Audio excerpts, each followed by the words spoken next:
नमस्कार मित्रों, मैं नीरज शुक्ला फिर से आप सबका हृदय से स्वागत, नंदन बंदन अभिनंदन करता हूँ। मित्रों, हम लोग वर्णमाला पढ़ रहे थे। वर्णमाला के अंतर्गत हम लोगों ने व्यंजनों का वर्गीकरण का अध्ययन किया, जिसके अंतर्गत अब हम लोग घोषत्व के आधार पर व्यंजनों का वर्गीकरण करेंगे।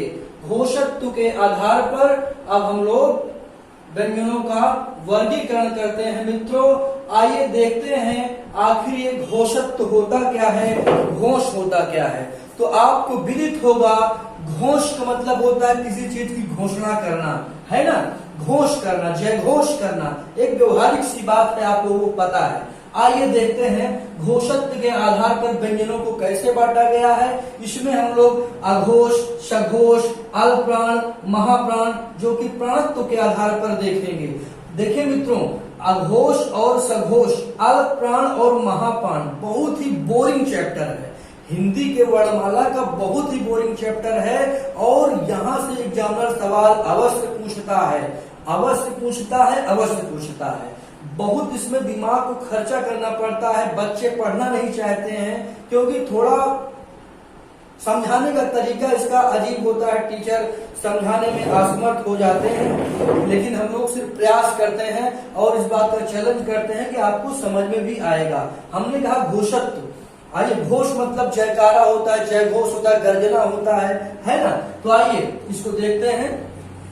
घोष का अर्थ जो हम लोग वर्णमाला की किताब से अध्ययन कर रहे हैं, घोष का अर्थ यहाँ पर जैसे हमने जयकारा घोष की बात किया तो स्वर तंत्रियों में ध्वनि का कंपन, बोलिए शंकर भगवान की, तो एक घोष हो रहा है। स्वर तंत्र यानी कि हमारे आवाज में जो स्वर निकल रहा है, इसमें क्या हो रहा है, एक ध्वनि का कंपन निकल रहा है, उसे ही घोषत्व कहा जाता है, जयकारा कहा जाता है, नाद कहा जाता है। तो कहने का मतलब है वर्णमाला में जो व्यंजनों का उच्चारण होता है उसको हम लोग समझते हैं अघोष के अंतर्गत। अब हमको यहाँ पे ध्यान देना है अघोष क्या होता है। जब हम लोग छोटे बच्चे होते हैं तो हमको पढ़ाया जाता है आ से अनार, आ से आम, यानी कि सबसे पहले आ पढ़ाया जाता है और हम लोग अघोष पढ़ रहे हैं तो आघोष। छोटे बच्चे थे, आ पढ़ाया गया, अब अघोष को पढ़ना है तो हम लोग, ये सब ट्रिक है भैया, ध्यान दीजिएगा। आ से ही घोष हो रहा है हमारा, ठीक है। अब देखिए अघोष, अघोष क्या है, जिन ध्वनियों के उच्चारण में, जिन ध्वनियों के उच्चारण में स्वर तंत्रियों में कंपन ना हो। अघोष, आघोष मतलब समझ रहे हैं ना, मतलब आ लग गया, घोष तो माने जयकारा होता है ना। स्वर तंत्रियों के ध्वनि में कंपन होता है, लेकिन आ हो गया तो इसका मतलब क्या हो गया, ना हो गया। जिन स्वर तंत्रियों के उच्चारण में स्वर तंत्रियों में कंपन ना हो, ठीक है। जिन ध्वनियों के उच्चारण में स्वर तंत्रियों में कंपन ना हो उसे हम लोग अघोष कहते हैं। समझ में आ गया। अघोष मतलब कंपन नहीं होगा, जयकारे में कंपन नहीं, यानी कि ध्वनि कम निकलेगी, ठीक है, या ना निकलेगी, ये समझ लीजिए। अब देखिए भैया वर्णमाला में कैसे सवाल बनते हैं। पहले इसको हम लोग यहाँ पे देखते हैं। हर वर्ण का, यानी कि अब हम लोग जो पढ़े, हर वर्ण का पहला और दूसरा व्यंजन अघोष होता है। ध्यान दीजिएगा बात में। अघोष हमको वर्ण पहचानने हैं, व्यंजन में वर्ण को पहचानते हैं, पहचानना है कौन अघोष है। तो अघोष में पहला और दूसरा व्यंजन जो होता है वो अघोष होता है। अब हर वर्ण कहाँ है, हमने वर्ग का इधर हमने क्या किया है, बंटवारा किया है ना। का वर्ग, चा वर्ग, टा वर्ग, पा वर्ग ना, 5 भागों हम लोगों ने बांटा है इसको, ठीक है, 5 वर्णों में। अब देखिए पहला और दूसरा, यानी कि का खा, चा छा, टा ठा, पा फा ना। तो इसमें क्या हो गया, ये सब चीजें जो हमने का,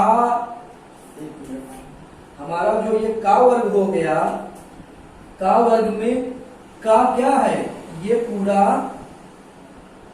हमारा पहला अघोष बन रहा है। हर वर्ण का पहला और दूसरा अघोष है। एग्जाम में आपसे पूछेगा इसमें से क्या दे देगा, इतना दे दिया, एक छा दे दिया, बोला कि इसमें से अघोष है तो आपको छा छांट लेना है। ठीक है, पूछ लिया जा झा इया और चा में अघोष है तो आप ये जानिएगा कि हर वर्ग का पहला और दूसरा अघोष होता है। तो आप इसको सारे वर्ग को जानते रहेंगे, का खा को, चा छा को, टा ठा को, पा और फा को निकाल लीजिएगा। ठीक है, तो ये हो गया अघोष। आशा करता हूं कोई दिक्कत नहीं होगा। अघोष के अंतर्गत हर वर्ग का पहला और दूसरा क्या होता है, वर्ण आते हैं अघोष में। ठीक है, तो निश्चित रूप में अगर पहला और दूसरा अघोष होगा तो तीसरा, चौथा और पांचवा क्या होगा, सघोष होगा, है ना। तीसरा, चौथा, पांचवा सघोष होगा। आइए सघोष को पढ़ते हैं। हमने अघोष को पढ़ा जिन ध्वनियों के उच्चारण में स्वर तंत्रियों में कंपन ना हो।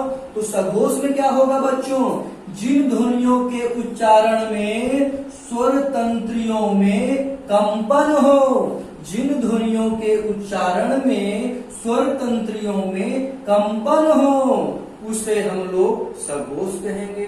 अघोष में स्वर तंत्रियों में कंपन नहीं होता है। ठीक है, अघोष में नहीं होता है, लेकिन सघोष में क्या होता है, स्वर तंत्रियों में कंपन होता है। ठीक है, हमने आपको बताया अगर पहला दूसरा अघोष हो जा रहा है तो तीसरा, चौथा और पांचवा व्यंजन क्या हो जाएगा, सघोष हो जाएगा। तो गा घा अंगा इधर हमारा क्या हो गया, ये सघोष हो गया। जा झा यहाँ क्या हो गया, सघोष हो गया। डा ढा और आना क्या हो गया, सघोष हो गया। समझ में आ गया मित्रों। इसी तरह से जितने भी हम लोगों ने वर्ग में बांटा है, हमने आगे क्लास में बताया है, का वर्ग, चा वर्ग, टा वर्ग, पा वर्ग, सब उसमें से अच्छे से आप लोग मिला लीजिएगा, याद कर लीजिएगा। एग्जाम में बहुत पूछा जाता है अघोष। ठीक है, अघोष तो इसको आप लोग याद कर लीजिएगा। एक दो यानी कि अघोष की बात करता है। आ क्या होता है, आ हमने पहले पढ़ा था, यानी कि अघोष में पहला और दूसरा। ठीक है, आ आपको बचपन से पढ़ाया गया। तो अघोष भी पहला और दूसरा, हर वर्ण का पहला व दूसरा अघोष होगा और तीसरा, चौथा और पांचवा सघोष होगा। इतना कन्फर्म हो गया, आशा करता हूँ कन्फर्म हो गया। तो घोषत्व के आधार पर हमने अघोष और सघोष पढ़ लिया। समझ में आया ही होगा, नहीं समझ में आएगा तो वीडियो थोड़ा अदल बदल के, बढ़ा के, घटा के पुनः देख लीजिएगा।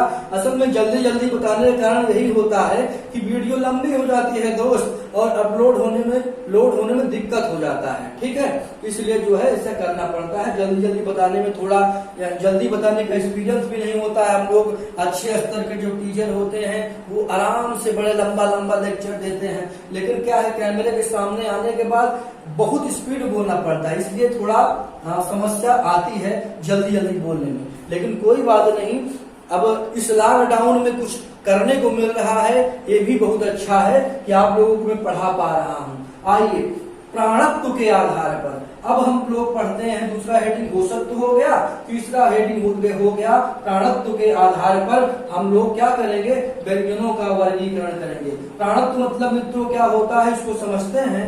यहाँ प्राण का अर्थ हवा से है। आप व्यंजन में प्राण आ जाता है क्या, आप ये सोच रहे होंगे, ऐसा नहीं है। प्राणत्व का मतलब होता है यहाँ प्राण का अर्थ हवा से है। ठीक है, यानी कि जो हम लोग व्यंजन बोलते हैं, जो वर्ण बोलते हैं, उसमें कैसे हवा कहाँ से हमारे अंदर से निकल रहा है, उससे मतलब होता है। ठीक है, तो हमारा यहाँ हवा से मतलब है। आइए इसको समझते हैं, ये भी बहुत महत्वपूर्ण है। जो बच्चे कंपटीशन की तैयारी करते हैं उन्हें समझ में आ रहा होगा, यार सर इसको बहुत हल्के में लोग पढ़ाते हैं, हिंदी को कुछ समझते ही नहीं है। लेकिन हिंदी को जब आप डीपली पढ़ेंगे, मैं इसी तरह से आपको सारे विषय पढ़ाऊंगा, और अच्छे अच्छे टीचर भी हैं, लेकिन अभी वो लोग लॉकडाउन में आ नहीं पा रहे हैं, वो भी आपको क्लास देंगे। चैनल को लाइक सब्सक्राइब बढ़वाइए यार, मजा नहीं आ रहा है, सब्सक्राइब थोड़ा करवा दीजिए। अल्प प्राण को समझते हैं। अल्प माने क्या होता है, थोड़ा। अल्प माने क्या होता है, कम। ठीक है, जिन समझ लेते हैं अल्प प्राण क्या है, जिन व्यंजनों के उच्चारण में मुख से कम हवा निकले। अल्प माने कम, ना बहुत कम, ठीक है। हमने बोला अल्प आहारी है, यानी बहुत कम खाने वाला। तो अल्प क्या हो गया? जिन व्यंजनों के उच्चारण में मुख से कम हवा निकले, इसमें हर वर्ण का, इसमें अल्प प्राण के अंदर क्या होता है? इसमें हर वर्ण का पहला, तीसरा और पांचवा व्यंजन आता है। यानी कि आप सोचिए, यहाँ पे अघोष में पहला, दूसरा, सघोष में तीसरा, चौथा, पांचवा, और अल्प प्राण में 1, 3, 5, यानी कि हर वर्ण का पहला, तीसरा और पांचवा। आप ऐसे जाते 1, 3, 5 अल्प प्राण, 1, 3, 5 अल्प प्राण, 1, 3, 5। दुनिया में 1, 3, 5 लोग ऐसे हैं जो अल्प प्राणी हैं, ठीक है। ऐसे आते एक दुनिया में ऐसे व्यक्ति हैं, कुछ ऐसे व्यक्ति 1, 3, 5 हैं जो अल्प प्राणी हैं। यानी कि हर वर्ण का, ठीक है, 1 मिनट यार, ब्लैक नहीं मिल रहा है। हर वर्ण का 1, 3, 5, यानी कि 1, 3, 5 ये लोग क्या हैं? अल्पाहारी हैं, ठीक है, अल्प प्राण। 1, 3, 5 क्या हो गया? यानी कि ये अल्प हो गया, ठीक है, ये अल्प प्राण व्यंजन हो गया। और गा भी हमारा अल्प प्राण, हर वर्ण का, यही नहीं का वर्ग का, चा वर्ग का भी पहला, तीसरा और पांचवा, 1, 3, 5, 1, 3, 5 अल्प प्राण। यानी कि 1, 3, 5 अगर अल्प प्राण हो जाएगा तो दूसरा हेडिंग क्या है? महाप्राण है। महाप्राण। अब भाई ये अल्प प्राणी हो गए, ये 1, 3, 5 अल्प प्राणी हो गए, तो बचा कितना? 2 और 4, निश्चित रूप से वही महाप्राण होगा। अब महाप्राण को समझ लेते हैं, उसके बाद फिर मजा ले लेते हैं, ठीक है। महाप्राण को लेते हैं, जिन व्यंजनों के उच्चारण में, इसको समझते हैं, जिन व्यंजनों के उच्चारण में मुख से ज्यादा हवा निकले, अल्प में कम निकलता था, महा में भैया जानते हो महामूर्ख है जो नहीं पढ़ते हैं, है ना, महापापी, महादुराचारी। तो उसी तरह से महाप्राण को लोग समझते हैं क्या? जिन व्यंजनों के उच्चारण में मुख से ज्यादा हवा निकले ना, वो महाप्राण होता है। इसमें क्या होगा भैया? हमने बता दिया 1, 3, 5 अल्प प्राणी हो गए, तो 2 और चौथा, ठीक है, इनमें हर वर्ण का दूसरा और चौथा व्यंजन होता है, ठीक है, दूसरा और चौथा व्यंजन होता है। यानी महाप्राणी जो होते हैं वो मुश्किल से 2-4 ही होते हैं। महाप्राणी जो होते हैं, महाप्राणी 2-4 होते हैं भैया। महाप्राणी क्या होते हैं? 2-4, हाँ 2-4। और अल्पहारी कितने होते हैं? बताइए। अरे थोड़ा दिमाग लगाइए। 1, 3, 5, ठीक है। तो जैसे मोबाइल का नंबर आप लोग याद करते हैं, वैसे इसको याद कर लीजिए। 1, 3, 5 हमारे फुफ्फा का नंबर आ, 1, 3, 5 हमारे बुआ का नंबर आ, इसे याद कर लीजिए, ठीक है। तो इस तरह से आप लोग याद देखिए, व्यवहारिक भाषा में इसको सीखिए। हम आपको इतने अच्छे से पढ़ाएंगे, आप हंसते हंसते कट जाए, हंसते हंसते अच्छी नौकरियां मिल जाएंगी। बस आपको मेरा साथ देना है, चैनल को सब्सक्राइब करवाइए। बड़ी इंस्टीट्यूट को बहुत लाइक वाइक मिलता है भैया, हमको कुछ मिल नहीं रहा है, ठीक है। तो कोशिश करिएगा। देखिए अल्प प्राण समझ में आ गया ना? अल्प प्राण 1, 3, 5 जितना अल्प प्राणी है, अल्प माने कम खाने वाले हैं। 1, 3, 5 1, 3, 5 अल्प प्राणी, अल्प प्राण, ठीक है। 1, 3, 5 अल्प प्राण। और क्या है ना? उसके बाद 2-4 ही बचते हैं महाप्राणी ना। तो महाप्राण क्या है? 2-4 है। इस तरह से आप लोग याद कर लीजिएगा। देखिए इसी में देखिए कुछ चीजें, जैसे ये हमारा द्विगुण व्यंजन किसे कहते हैं आपको पता ही है। द्विगुण व्यंजन डा और ढा को कहते हैं। द्विगुण व्यंजन को ही उच्छिप्त व्यंजन भी कहा जाता है। क्या कहा जाता है? उच्छिप्त व्यंजन। डा ढा को उच्छिप्त व्यंजन भी कहा जाता है। अब जो चीजें हमको समझ में नहीं आएगी, एग्जामिनर वही पूछेगा।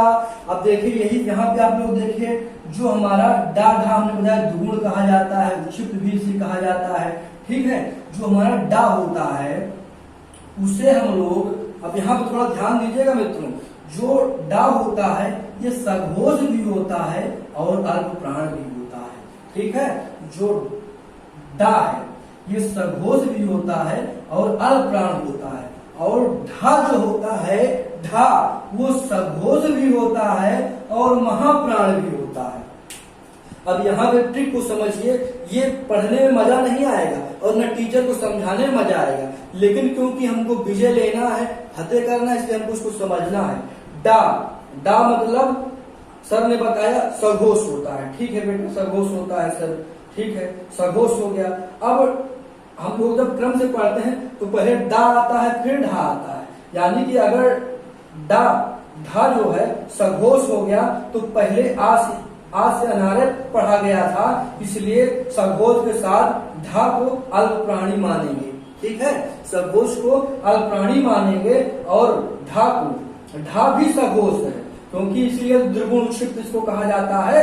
अगर ये उत्क्षिप्त है, द्विगुण है, भाई दोनों का अपना एक अलग स्थान है ना, इनको ही जोड़ते हैं, इनको हम लोग साथ में गिनते हैं, इनको दोस्त माना गया है, लेकिन ये सघोष है, ढा ना, ढा जो है अल्पप्राणी है, लेकिन जो धा है ये सघोष भी है, वो महाप्राणी है, यानी पहले आ आएगा। अगर हम अल्फाबेट के हिसाब से देखेंगे तो ढा अल्पप्राणी सघोष हो गया और धा जो हो गया वो महाप्राणी और सघोष हो गया। तो ये हमारा आज का कॉन्सेप्ट रहा।